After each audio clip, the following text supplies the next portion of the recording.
হামিদ সাহেবের উপরে আমার এখন দয়া হয়, কোনো রাগ হয় না। আমি ইচ্ছা করলে উনাকে গত 10 মাস ওই হাজতে রাখতে পারতাম। আমি জানি উনি অসুস্থ, জানি না আল্লাহ উনাকে কোথায় নেবে। তবে এখন যদি আমি বলি, ক্ষমতা কিন্তু চিরস্থায়ী হয় না। আমি যে বলতাম সবসময় ওয়াতাইজু মান্তা সাউ ওয়াতা জিল্লু মান্তা সাউ বেয়াদিকাল খায়ের ইন্নাকা আলা কুল্লে শাইন কাদির। হামিদ সাহেব এখন যদি বুঝে না, এখনো বুঝবে না, কারণ এখন আর তিনি তার দল করে না। এখন হাসিনা নির্বাসনে, সমস্ত লুটেরারা নির্বাসনে, হামিদ সাহেব বাংলাদেশে কেমনে আছে, হাও কেমনে বিদেশে যায়, কেমনে বিদেশ থেকে আসে। কারণ উনারা হইল দিনের বেলায় একরকম, রাতের বেলায় একরকম, নিজের বাড়ি একরকম, শ্বশুর বাড়ি আর একরকম। কি কথাটা ঠিক বলছি আমি? হ্যাঁ, নিজে এমপি ইলেকশন পাবো না, ছেলেরাও দিতে পারবো না, ছেলে পাবো না, ছেলের মামু করিমগঞ্জ থেকে জামাতে ইসলামের নমিনেশন পাইব। কি কথাটা ঠিক কইছি? হ্যাঁ, ওই জামাতে ইসলামের সবচেয়ে জঘন্য লোক গোলাম আজম। আমি সাহস করে বলতেছি, আমার বুকে কিন্তু গুলি লাগতে পারে, আমি সাহস করে বলতেছি, জামাতে ইসলামের সবচেয়ে জঘন্য লোকের নাম গোলাম আজম। তার ছেলে একটা আজমি, ব্রিগেডিয়ার আজমি, সে বলে আব্দুল হামিদ সাহেবের লাগিয়া আমার কাছে আইছিল, উনি তো আমার আত্মীয় লাগে। আপনার টেলিভিশন শুনেন আমি মিথ্যা কথা বলছি কিনা? গোলাম আজমের আত্মীয় লাগে কেমনে? গোলাম আজমের বেআইন হলো হামিদ সাহেবের আপন খালা শাশুড়ি, মানে তার শাশুড়ির আপন ছোট বোন, সেও জামাতের এমপি এবং নেত্রী। কাজে ওইভাবে হামিদ সাহেব বাচ্চা আছে।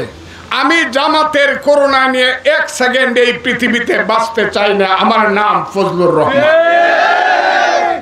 আমি বাঁচতে চাই না। জামাত আমার বিরুদ্ধে কি ষড়যন্ত্র করছে এটা আপনারা বুঝতে পারবেন না। আমি কিন্তু জামাতের বিরুদ্ধে লাগি নাই, আমি জামাতের বিরুদ্ধে কোনো বকাও দেই নাই। প্রথম আপনারা জানেন আমি ফজলুর রহমান, সেই কথাটাই বলতে আসছি আজকে। 96 গেল, পাস করছিলাম, ফেল করাইল।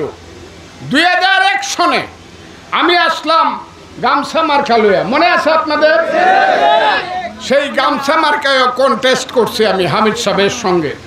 তখন উনি স্পিকার ছিলেন, আমার গামছাগুলা গিয়া গাছ থেকে নামাইতো, বাস থেকে নামাইতো উনি তখন স্পিকার হইয়া ইলেকশন করছে। এরপরে আপনারা সবাই আমাকে বললেন, ফজলু ভাই বা ফজলু চাচা বা কাকা, কিছুতেই ছোট দলে থাইকা ইলেকশন করা যাবে না, একটা বড় দলে যাই। কথাটা ঠিক না বেটি?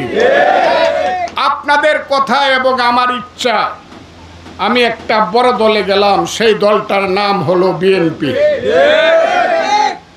সেই বিএনপি আপনারা বললেন, আমার ইচ্ছায় গেলাম, সাহায্য করলো জাফরুল্লাহ চৌধুরী, ডাক্তার জাফরুল্লাহ চৌধুরী। নেত্রী আমাকে আপন ছোট ভাইয়ের মতো অত্যন্ত স্নেহে এবং আদরে আমাকে গ্রহণ করলেন। 2008 সনে আমাকে নমিনেশন দিলেন। সন্ধ্যা পর্যন্ত সবচেয়ে বেশি কন্টেস্ট হলো আমার আর হামিদ সাহেবের। ওই ঢাকা ডিভিশনে 103টা সিটের মধ্যে দেখা গেল রাত্র 8টার সময় আমি সামান্য ভোটে আমাকে পরাজিত দেখানো হয়েছে। এরপরে আর আমি ভোট করে নেই। 8 আর 24 18 সনে আইছিলাম, কিন্তু 18 সনে এটা ইলেকশন হয়েছে না। 18 সনে হামিদ সাহেবের ছেলে নিশিরাইতের ইলেকশন একটা করছে, এদেরকে বলা হয় নিশিরাইতের এমপি। ঠিক না কথাটা? আমি ইলেকশন করি না, আমি 8 সনের পরে আর কোনো ইলেকশন করি না। তারপরে শুরু হলো হাসিনার অত্যাচার। আর আমি বললাম, যত অত্যাচার করো, জীবন অথবা মৃত্যু, তোমার পতন না দেখে থামবো না। আমি ফজলুর রহমান 8 সন থেকে ধরে 24 সন পর্যন্ত যতদিন আমার নেত্রী, দেশ নেত্রী বেগম খালেদা জিয়া জেলখানার বাইরে ছিল, প্রত্যেকটা অনুষ্ঠানে আমাকে পাঠাইছে। মিটিং করতে দেয় নাই।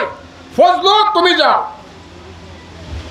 যেখানে যেখানে কঠিন জায়গায় ফজলুর রহমান তুমি যাও। সিলেটের আরিফের ইলেকশন, মেয়র ইলেকশন পাস করতে হবে, ফজলু তুমি যাও। কথাটা হাসান আমিটা। ওই গাজীপুরের ইলেকশন অধ্যাপক মান্নান, ফজলুর রহমান তুমি না গেলে পাস করবে না, তুমি যাও। আমি আছি, আমি গেছি, এবং সব জায়গাতে এমন একটা অবস্থা হয়েছে, আমি যেখানে গেছি আল্লাহর রহমতে সফলতা পাইছি। কথাটা ঠিক না বেটি? সব জায়গাতে একবার মেয়র হয়েছে সিটি কর্পোরেশনে, কিন্তু আমি 2 বার সিলেটে গেছি, 2 বারই মেয়র হয়েছে সিলেটে। আমি আপনাদেরকে বলি, তারপরে আমার নির্বাসন এবং জেলের পরে লক্ষ্য করে দেখুন, আমার হাজার হাজার বিএনপির নেতাকর্মী জেলে গেছে, লাখ লাখ নেতাকর্মীর বিরুদ্ধে মামলা হয়েছে, কত শত শত কর্মী এইখানে গুম হয়েছে, কিন্তু আমি কোনোদিন ভয় পায়া শেখ হাসিনাকে কথা বলি নাই। আপনি দেখুন, আপনারা দেখুন 18 সনের পরে যে সংগ্রামটা আমি করছি, শত শত বক্তৃতা করছি, আমার বক্তৃতাগুলো ইউটিউবে আছে। আল্লাহর দোয়াই কি হয়েছে, আর রাখ, আল্লাহর দোয়াই লাগে। ইটনা অষ্টগ্রাম মিটামনের মানুষ, আপনারা সাক্ষী, কত কঠিন বক্তৃতা করছি, প্রেস ক্লাবে গেছি, কেউ সাহস পায় না। মহাসচিবরে বললাম, কঠিন কথা না বললে শেখ হাসিনার কিন্তু নরম হবে না। মহাসচিব মির্জা ফখরুল ইসলাম আলমগীর ভদ্রলোক, উনি আমাকে বললেন সফট কথা কয়েন, মিষ্টি কথা কয়েন। আমি কই না, আমি আগুনের কথা কই। সেই ফখরুল ইসলাম আলমগীর সাহেব স্টেজে বসা, মুক্তিযোদ্ধাদের মিটিং, আমি বক্তৃতা করতে করতে এক জায়গাতে বললাম, শেখ হাসিনা তোমার কত গুলি আছে, কত হাজার গুলি আছে, করো দেখি গুলি। কই আমার সাথে শুনছেন না আপনারা, নাকি শোনেন না? করো গুলি। কি না করেছে 28 অক্টোবর 10 লাখ লোকের মহাসমাবেশ নয়াপল্টনে বিএনপির 10 মিনিটের মধ্যে স্বৈরাচারী হাসিনার গুলির মধ্যে গাজা উপত্যকা হয়ে গেল, মাঠ বিরান মাঠ হয়ে গেল, শত শত মানুষ আহত হয়ে পড়ে রইল।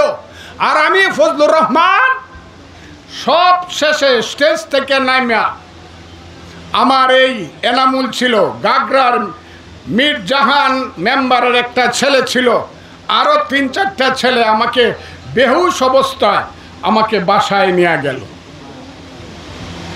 সেই ফজলুর রহমান, আমি হাজার হাজার নেতাকর্মী জেলে গেল, লাখ লাখ নেতাকর্মীর নামে মামলা হলো, আর আমি ফজলুর রহমান বললাম আমি কোথাও যাব না, মৃত্যু অথবা হাসিনার পতন, 2টার একটা হবে, হয় আমার মৃত্যু না হয় শেখ হাসিনার পতন।